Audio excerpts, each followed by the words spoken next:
করছে মুসলমান দরদি নয়, আসলে মুসলমান বিদ্বেষী নয়। এরা একটা শিক্ষিত মুসলমান ছেলে তৈরি করতে চায় না। রবীন্দ্র নজরুলের বাংলায় আমরা কোনোদিন অভ্যস্ত ছিলাম? এই গোটা রাজ্য জুড়ে দাঙ্গা হবে জানে মমতা, তারপরেও বিজেপিকে দাঙ্গা করতে দিচ্ছে। আসলে হিন্দু ভোটকে এক জায়গায় করতে পারলে বিজেপির লাভ, মুসলমান ভোটকে এক জায়গায় করতে পারলে মমতা বন্দ্যোপাধ্যায়ের লাভ। মমতাও যেমন মুসলমানদের ক্ষতি করছে, মুসলমান দরদি নয়, আসলে মুসলমান বিদ্বেষী। আপনি যদি দেখেন ওয়াকফের টাকা লুট করেছে এই মমতা বন্দ্যোপাধ্যায়, মাদ্রাসা সার্ভিস কমিশনের চাকরি বিক্রি করেছে মমতা বন্দ্যোপাধ্যায়, পবিত্র হজ হাউসে মদের আসর বসিয়েছে এই তৃণমূল। এই তৃণমূল মুসলমান বিরোধী। এরা জাহাঙ্গীর বানায়, শওকত বানায়, গুন্ডা বানায়, বদমাইশ বানায়, দাঙ্গাবাজ বানায়। এরা একটা শিক্ষিত মুসলমান ছেলে তৈরি করতে চায় না। তাই মাদ্রাসা সার্ভিস কমিশন বন্ধ, পড়াশোনার পরিবেশ নেই, আলিয়া ইউনিভার্সিটিতে গন্ডগোল চলছে, নৈরাজ্য চলছে। ঠিক একইভাবে বিজেপি গোটা দেশ জুড়ে হিন্দুত্বের রাজনীতি করে ভোট ব্যাংক ভরায়, আর দলিত মেয়েদের ধর্ষিতা হতে হচ্ছে। গোটা দেশ জুড়ে হিন্দুদের উপর আক্রমণ সবচেয়ে বাড়ছে। কোথায় হিন্দুরা সুরক্ষিত? বাংলাদেশে হিন্দুদের উপর আক্রমণ হচ্ছে, শুভেন্দু অধিকারী লাফাচ্ছেন। অমিত শাহ মোদী নীরব কেন? যাদবপুর নিয়ে মুখ্যমন্ত্রী মমতা ব্যানার্জি নীরব কেন? যাদবপুর থেকে কে তৃণমূলের রাজ্য সাধারণ সম্পাদক হয়েছে এই নকশাল মাওবাদীদের কাছ থেকে? কারা নো ভোট টু বিজেপি করে মমতাকে মুখ্যমন্ত্রী করেছে? কারা স্বপ্ন খুনিদের আড়াল করেছে? আসলে তৃণমূল বিজেপি যে রাজনীতি করছে সে রাজনীতির একটাই লক্ষ্য, যাদবপুর জেএনইউতে বদনাম করো। কারণ যেখানে মেধা আছে, যেখানে পড়াশুনো আছে, সেখানে বামপন্থীরা আছে, সেখানে প্রশ্নোত্তর আছে, সেখানে গণতন্ত্র আছে, সেখানে চোর নেতাদের বিরুদ্ধে পাল্টা জেহাদ আছে, লড়াই আছে। ছাত্ররা প্রশ্ন করেছিল, ব্রাত্যবাবুর কাছে উত্তর ছিল না, তার জন্য তিনি ভয়ে নামেননি। মামাটি মানুষের সরকারের মন্ত্রী, তো এত ভয় কিসের? নামতে পারলেন না কেন বাচ্চা বাচ্চা ছেলেদের সামনে? ফার্স্ট ইয়ারের পড়ুয়া প্রশ্নপত্র আপনাকে যে ভোট করাচ্ছেন না কেন? ওই যে চাকরি বিক্রি করেছে চিনু হাজরা বিজেপির নেতা, আর তৃণমূলের অভিষেক ব্যানার্জি লিপসান্স বাউন্সার কোম্পানি। কলেজে কলেজে তোলে তৃণমূলের ছাত্র পরিষদের নেতারা। এই যে থ্রেড সিন্ডিকেট, এই যে লুটের সিন্ডিকেট, এই যে কলেজে ফেস্টেড টাকা লুটের সিন্ডিকেট, ইউনিয়ন ফান্ডের টাকা লুটের সিন্ডিকেট, তৃণমূল বিজেপি হাতে হাত মিলিয়ে এই সিন্ডিকেটটাকে বাঁচাতে চায়। তাই এরা একে অপরে একসঙ্গে মিলে বামপন্থীদের আক্রমণ করছে, যাদবপুরকে আক্রমণ করছে। অন্যদিক থেকে শুভেন্দু অধিকারী সহ অন্যান্য বিজেপি নেতা নেত্রীরা বলছেন যে হিন্দুরা জেগে উঠছে, হিন্দুরা ঐক্যবদ্ধ হচ্ছে, সেই জন্যই এই বামেরা আজ ভয় পাচ্ছে। দেখুন, হিন্দুত্বের রাজনীতি করুন, কেউ মুসলমানের রাজনীতি করুন, কেউ ধর্মের উগ্র ধর্মান্ধতার রাজনীতি করুন, আমাদের আপত্তি নেই, করুন না। কিন্তু তাতে কি আরজি করের যে ধর্ষক সেও তো হিন্দু, যে ধর্ষিতা হয়েছে সেও তো হিন্দু। বাংলাদেশে যে মুসলমানের বাড়ি জ্বলছে সেও তো মুসলিম, আর যে জ্বালাচ্ছে সেও তো মুসলিম। গোটা দেশ জুড়ে আপনি যদি দেখেন, হিন্দু মুসলমানের রাজনীতি করে গোটা দেশ পৃথিবীতে কোনো দেশে গিয়েছে? ধর্মের রাজনীতি করে পাকিস্তান তলানিতে, ধর্মের রাজনীতি করে বাংলাদেশ তলানিতে।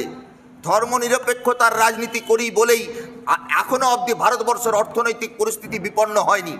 ভারতবর্ষে বহুদার বিভক্ত যে রাজনৈতিক পরিবেশ, যত মত তত পথের যে রাজনৈতিক পরিবেশ, সেটা অক্ষুণ্ণ আছে। বিজেপি আসলে এই রাজ্যে হিন্দুত্বের হাওয়া তুলে, জিগির তুলে হিন্দু মমতা বন্দ্যোপাধ্যায়ের চুরি লুট দুর্নীতিকে আড়াল করতে চাইছেন। আসলে হিন্দুত্বের জিগির তোলে তৃণমূলের দুর্নীতির ইস্যুটাকে ঘুরিয়ে দিতে চাইছেন। উত্তর দিন বিজেপির নেতারা, হিন্দুত্বের রাজনীতি পরে হবে। আগে সারদা নারদা রোজ ভ্যালির টাকা লুটের হিসাব কোথায়, চোরেরা কোথায়? গরু কয়লা বালির চোরেরা গ্রেপ্তার হয়নি কেন? মমতা বন্দ্যোপাধ্যায়, অভিষেক বন্দ্যোপাধ্যায় গ্রেপ্তার হয়নি কেন? এরা প্রথমে এসে বলেছিল আগে রাম পরে বাম, তারপর এসে বললো তৃণমূলকে আমরাই তাড়াবো, তারপর বললো মমতা অভিষেককে গ্রেপ্তার করব। সব কিছু যখন ডাহা ফেল হয়ে গেল, সবটা যখন মানুষ বুঝে গেল ভাওতা জুমলা, ওই 15 লক্ষ টাকার মতন জুমলাবাজি, তখন এখন মার্কেটে নেমে বলছে আমরা সব হিন্দু এক হও, সব হিন্দু বিজেপিকে ভোট দাও। আরে সব হিন্দু বিজেপিকে ভোট দিলে কি রান্নার গ্যাসের দাম কমবে? পেট্রোল ডিজেলের দাম কমবে? এসএসসি প্রাইমারি টেট হবে, রেলে চাকরি হবে? এই রাজ্যের দিদি যেমন চাকরি দিচ্ছে না, গোটা দেশে মোদিও দিচ্ছে না। রেলটাকে বেঁচে দিচ্ছে, প্রতিদিন রেলের দুর্ঘটনা। এই রাজ্যে যেমন প্রতিদিন রাস্তায় দুর্ঘটনা ঘটছে, রাস্তা সারাই নেই, হাইওয়ের অবস্থা খারাপ, স্টেট হাইওয়ের অবস্থা খারাপ, তেমনি ন্যাশনাল হাইওয়ের অবস্থা খারাপ। গোটা দেশে রেলমন্ত্রী পদত্যাগ করে না, এতগুলো মানুষের প্রাণ চলে যায়।